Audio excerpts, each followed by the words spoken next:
Notre arrêt sur info avec Mathieu Roux. Mathieu, va-t-on former des enfants de 3 ans à se protéger en cas d'attaque terroriste? Mais où va-t-on?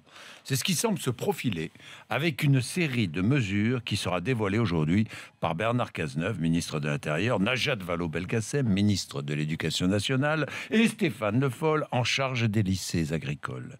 Parmi ces nouvelles mesures de sécurité à l'école, Mathieu, des exercices de sécurité, il y en aura 3 par an dans chaque établissement scolaire. Oui, jusqu'à maintenant, il y en avait 2 pour s'exercer à une sortie d'urgence en cas d'incendie. Et bien désormais, un 3e est préconisé pour mettre les enfants dans les conditions d'une attaque terroriste, et ce, dans toutes les classes, y compris en maternelle, simulation obligatoire. Mais en ce qui concerne les tout petits, les 3-6 ans, les enseignants sont invités à transformer cet exercice en un jeu, le jeu du roi du silence. Tout est détaillé sur une fiche pédagogique. Le but, apprendre à l'enfant à rester silencieux et confiné dans une pièce. Autre mesure, la formation des chefs d'établissement et du personnel encadrant. Les directeurs d'école, les principaux de collège, les proviseurs de lycée devront suivre une formation de 5 jours auprès des gendarmes. Formation à la gestion de crise et à la protection des élèves. Les directeurs devront aussi communiquer toutes leurs coordonnées aux autorités pour être alertés par SMS en cas de menace dans le secteur